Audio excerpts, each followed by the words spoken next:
The selection of the works in this exhibition span a multi-thousand-year period.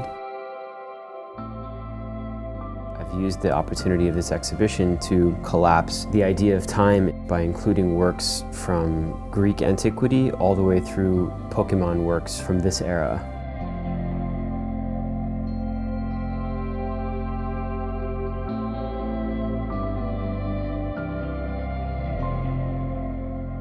"10,000 years from now, the distance between Pokemon and a Roman bust would be much closer." One of the major new works in the exhibition is a bronze Venus of Arles. It looks like it's been sitting outside for hundreds, if not thousands of years, and there are sections of it where the object has been sort of eroded, and from them there is growth of polished crystal. This is a new technique that's sort of translating some of the ideas in the hydrostone works into bronze. Early 20th century, there was a movement in curatorial circles which was meant to actually remove the repairs that were done. It was thought that this would be a more accurate representation of works from antiquity. The work was found in pieces, reconstructed, deconstructed back, and then my version is further complicating and playing with that history.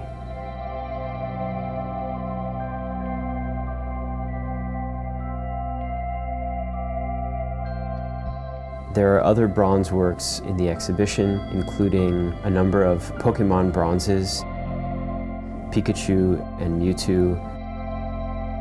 There are characters that are based on ancient Japanese tropes, perhaps things that even existed at the time that the Greek and Roman works were created.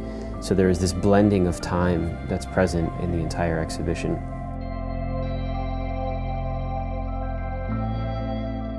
One of the other major bronze works is a bust of Zeus or Jupiter. The original is owned and housed at the Louvre. The head is probably 15 or 20 feet in the air. The origin of my practice was in painting and drawing. I haven't shown any of that type of work in an exhibition in quite some time. COVID and the pandemic forced me back into the studio, into painting, into drawing. I spent March through early this fall just painting.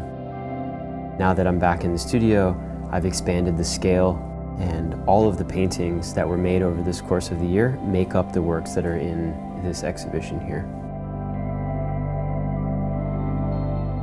In the future, in my imagination, these works are stored or recovered and all housed in a single location, perhaps lasting thousands of years.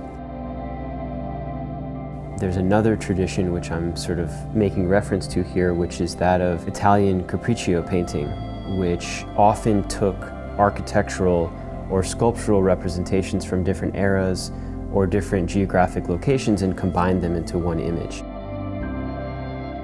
You might have a room from the Vatican with a sculpture that's in Paris, and this sort of combined universe depicts an architectural fantasy. The original introduction to these classical works for me was in preparation for an exhibition that I've done at the Guimet Museum in Paris. The director of the museum suggested that I go to the RMN to look at molds of works from the Guimet Museum. If you think about the final scene from Indiana Jones, when they put the Ark of the Covenant in this massive warehouse, it literally looks like that. Thousands of molds of works from the last 3,000 years. So I'm in this warehouse, and there are the works from Guimet, and then there are all of these other works. The Venus de Milo, Michelangelo's Moses. When I left there, I started to think about, could I do something with these other works? They were not immediately willing to just let me go ahead and use all of these molds, but I was persistent and Eventually, they saw the type of project that I was looking to do, and that it would add a level of discussion around these works from antiquity. I've been working with molds for a number of years now that I've been making these cast works. When I change materials within the molds need to be cleaned. And oftentimes, we will clean them by applying a thin layer of resin into the mold, which captures that material, and then when we peel it out, it's like cleaning out all of that material. At some point, one of these clean-out resin casts was sitting in this shop, and I happened to see it. It catches light in a different way. It was this translucent, magical object.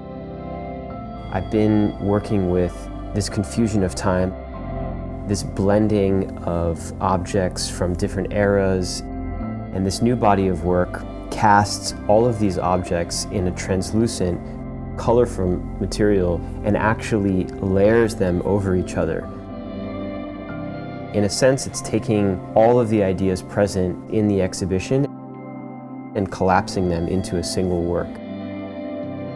Some of them are presented on pedestals that are backlit, so you're actually able to see through the objects, but the objects become these illuminated crystals that allow light, translucency, and the other objects to be seen through them. The layering is visually present. You're physically looking through multiple layers of objects, and the blending within them becomes very apparent to you.